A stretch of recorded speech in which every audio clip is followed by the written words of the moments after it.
کسی مصیبت یا پریشانی کے اوائل وقت میں جو کیا جاتا ہے نا صبر، یعنی کہ جب مصیبت آئی، پریشانی آئی اور اس کے شروع میں ہی جیسے ہی پریشانی آئی، جتنا جلدی ہو سکے، جتنا اس کا اوائل وقت ہوگا، اس میں جو کیا جانے والا صبر ہوتا ہے نا، وہ بڑا عظیم صبر ہوتا ہے۔ صبر کرنے اور صبر آ جانے کے درمیان یہ جو وقفہ ہوتا ہے، یعنی صبر کرنے اور صبر آ جانے کا جو سفر ہوتا ہے نا، یہ سفر ہمارا جتنا قلیل ہوتا جائے گا، جتنا تھوڑا ہوتا جائے گا، اتنی ہم پریشانی، اتنی ہم تکلیف میں کم گھریں گے۔ تو آپ کا جو صبر کرنا شروع کرتے ہیں اور پھر صبر آپ کو آ جاتا ہے، صبر کرنا شروع کرنے سے اور صبر آ جانے تک کا جو سفر ہے، آپ اس کو جتنا قلیل کر دیں گے، اتنی آپ کو تکلیف کم تکلیف میں سے گزرنا پڑے گا۔ اب یہ دیکھیں، صبر جو ہے وہ ہوتا نہیں ہے، یہ کرنا پڑتا ہے۔ اور صبر بھی یہی ہوتا ہے کہ آپ نے اندر جو طوفان ہے نا، اس کو آپ تھام لیں بس، اور اس کے ختم ہونے کا آپ انتظار کریں۔ آپ کے اندر جو ہلچل مچے گی، آپ کے اندر ایک تکلیف ہوگی، آپ کے اندر پریشانی جو ہے وہ آپ کے اندر جو ہے اضطراب پیدا کرے گی، تو وہ جو طوفان آپ کے اندر اٹھ رہے ہوں گے، ان طوفانوں کو جو ہے وہ آپ تھام لیں بس، ان کے ختم ہونے کا آپ انتظار کریں۔ آپ کی جو شدتیں ہیں ان کو آپ قید کر لیں۔ آپ جیسے جیسے اپنی شدتوں کو قید کریں گے، ویسے ویسے آپ اپنے اندر مضبوط ہوتے جائیں گے، اور معاملہ پھر جو ہے وہ صرف اور صرف آپ اور اللہ کے درمیان رہ جائے، مخلوق بیچ میں سے نکل جائے۔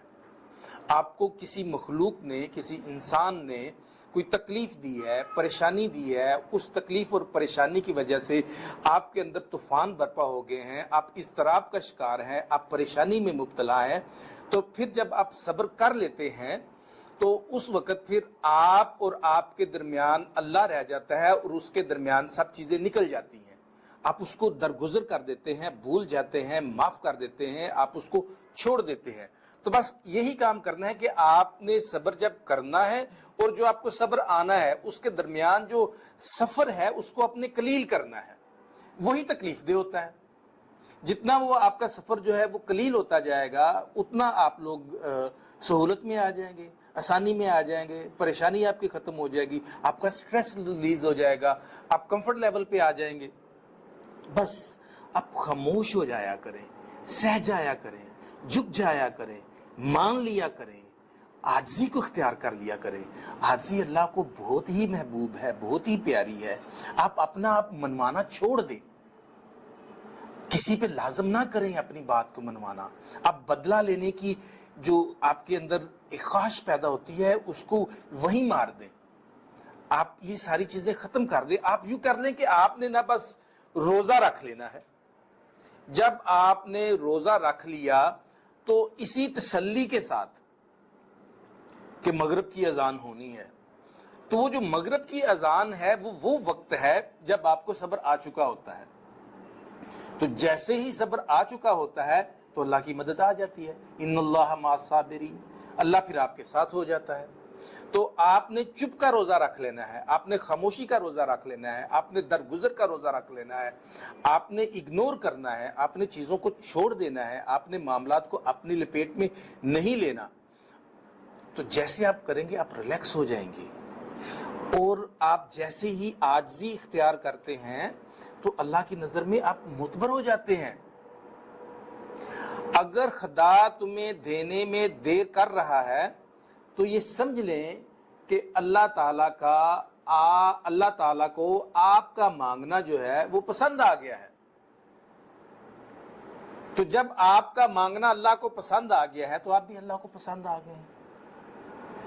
تو آپ اس ڈیوریشن کو پرولونگ کریں، بڑھائیں، کہ آپ اللہ کی پسندیدگی میں رہیں۔ تو جس قدر آپ صبر کرتے رہیں گے، جس قدر آپ برداشت کرتے رہیں گے، جس قدر آپ اپنے اندر جو طوفان ہیں ان کو تھامے رکھیں گے، اپنے جذبوں کو کنٹرول کیے رکھیں گے، جتنا زیادہ آپ کریں گے اتنا آپ کا جو ہے اللہ سے رشتہ جو ہے وہ مضبوط ہوتا جائے گا۔ اب ہر چیز جو ہے وہ بندے کو آسانی سے تو ملتی ہے نہیں، اس میں اللہ کی حکمت ہوتی ہے، اور بعض دفعہ ہم وہ چیز ڈیمانڈ کر رہے ہوتے ہیں جس میں ہمیں بھلائی نظر آ رہی ہوتی ہے، لیکن اللہ تو جانتا ہے کہ اس میں اس کی خیر نہیں ہے، اس میں اس کی بھلائی نہیں ہے، اللہ وہ آپ کو نہیں دیتا، اللہ اصل میں آپ کی بھلائی چاہ رہا ہوتا ہے۔ اور بعض دفعہ تو ہم کیا ہوتا ہے کہ ہم اپنے لیے خود اپنے ہاتھوں سے، اپنی زبان سے، اپنی دعاؤں سے اللہ سے اپنے لیے مصیبت مانگ رہے ہوتے ہیں۔ وہ کیوں؟ ایسے کیوں ہوتا ہے؟ اب کوئی بندہ یہ کہے گا کہ بھئی میں اپنے لیے اللہ سے مصیبت کیوں مانگوں گا؟ بھائی وہ جو چیز مانگ رہا ہے وہ اس کے لیے مصیبت ہے، اس کو لیٹر آن نہیں پتا کہ وہ اس کے لیے تکلیف کا باعث بنے گی، تو اللہ اس کو بھلائی دینا چاہ رہا ہے، تو اس لیے وہ جو مانگ رہا ہے وہ اس کو نہیں مل رہا۔ تو بعض دفعہ یہ ہوتا ہے کہ ہم جب اللہ سے مانگ رہے ہوتے ہیں تو وہ اپنے لیے ہم خود سے ہی اپنی زبان سے دعاؤں میں اللہ سے مصیبت مانگ رہے ہوتے ہیں۔ تو جب وہ ہم مصیبت مانگ رہے ہوتے ہیں اور اللہ ہمیں اس مصیبت سے بچانا چاہتا ہے تو اللہ ہمیں اس سے دور رکھتا ہے، ہمیں عطا نہیں کرتا، تو ہمیں یوں گمان ہونے لگتا ہے کہ جیسے ہماری دعائیں قبول نہیں ہو رہی۔ اور بھائی اصل میں یہی تو دعا قبول ہوئی ہے آپ کی کہ اللہ نے آپ کو تکلیف سے بچا لیا، آپ نے جس چیز کو خیر سمجھا، جس چیز کو بھلائی سمجھا، وہ اللہ کی نظر میں خیر نہیں تھا، وہ بھلائی نہیں تھی، اللہ نے اس کو آپ سے بچا لیا، آپ کو اس سے بچا لیا۔ تو بھائی آپ کو اللہ آزما رہا ہوتا ہے، بعض دفعہ آپ صبر کریں اور اللہ تعالیٰ کی رضا پہ رہنا جو ہے، خوش رہنا شروع کر دیں۔ اور پھر ایک بات آپ کو اور بتاؤں میں، جب کوئی چیز آپ مانگتے ہیں آپ کو مل جاتی ہے تو پھر اسے ہضم کریں، اپنے سے باہر نہ جائیں، نہ ملنے پہ جو ہے صبر کریں اور مل جانے پہ جو ہے وہ اس کو ہضم کریں۔ جب ہم ہضم نہیں کرتے تو یہ بھی دراصل صبر نہ کرنے کا دوسرا نام ہے۔